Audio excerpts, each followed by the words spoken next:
I woke up that morning expecting nothing more than another quiet day by the lake. Then I saw what the HOA had done to my bridge.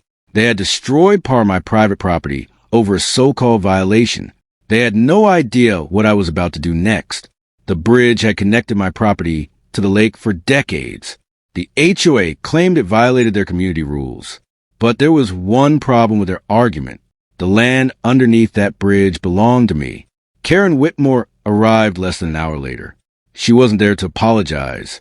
She stood in front of my property and told me the bridge had been removed legally. Then she demanded that I stay away from the lake. I opened the survey documents I had kept for years. The property line was unmistakable. The bridge stood completely inside my parcel.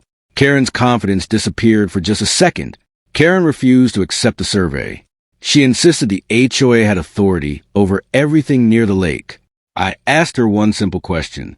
Then show me where that authority comes from. A few minutes later, Karen called the county. She expected the deputies to order me off my own land. Instead, they asked to see the property records. That was when the entire situation changed.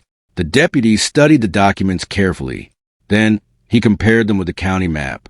He looked at Karen and said the bridge was on private property. Karen suddenly had nothing to say. But the HOA had made a second mistake. Their luxury resort depended heavily on the lake system connected to my property. For years, they had treated my land like it was theirs. Now I was finally going to make them respect the boundary. That evening, I walked down to the old water control structure on my land. It had been part of the property long before the resort existed. I wasn't interested in hurting anyone. I simply intended to exercise the rights that legally belonged to me. By sunset, the HOA finally understood they had crossed the wrong property line. They destroyed my bridge, expecting me to surrender. Instead, they had forced me to defend what was legally mine. And the next morning, their $1.8 million resort would discover exactly how serious that mistake was. The HOA called an emergency meeting that afternoon. They claimed destroying my bridge was completely justified. But I had one question they couldn't answer. Who gave them permission to touch my property? I placed my original property deed on the table.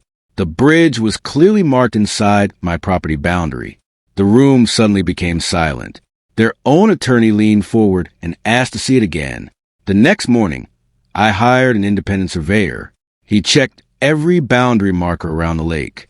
Within an hour, he confirmed what my deed already showed. The HOA had demolished a structure on land they didn't own. For the first time, the HOA president stopped yelling. She stared at the survey like it had betrayed her. Then she asked how much it would cost to rebuild the bridge. I told her that wasn't the only problem anymore. I went to the county records office that afternoon. I wasn't looking for revenge. I wanted complete history. That's when I discovered the original water rights agreement. And suddenly, the demolished bridge wasn't their biggest mistake.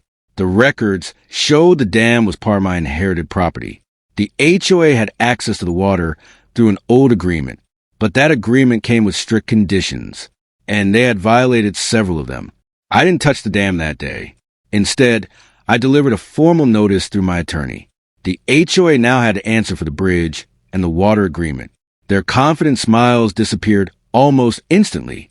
By the following morning, the resort's water system began showing problems. Their managers discovered the supply was restricted under the old agreement. The HOA president immediately blamed me, but the county records told a very different story. The county called everyone into a formal hearing. The survey, deed, and water agreement were placed on the record. The officials discovered the HOA had misunderstood its own rights, and now they had to explain why my bridge was destroyed. The county ordered the HOA to stop interfering with my property. They were also required to address the damage they had caused. I looked across the lake and knew the fight wasn't over yet, because next they would have to rebuild my bridge.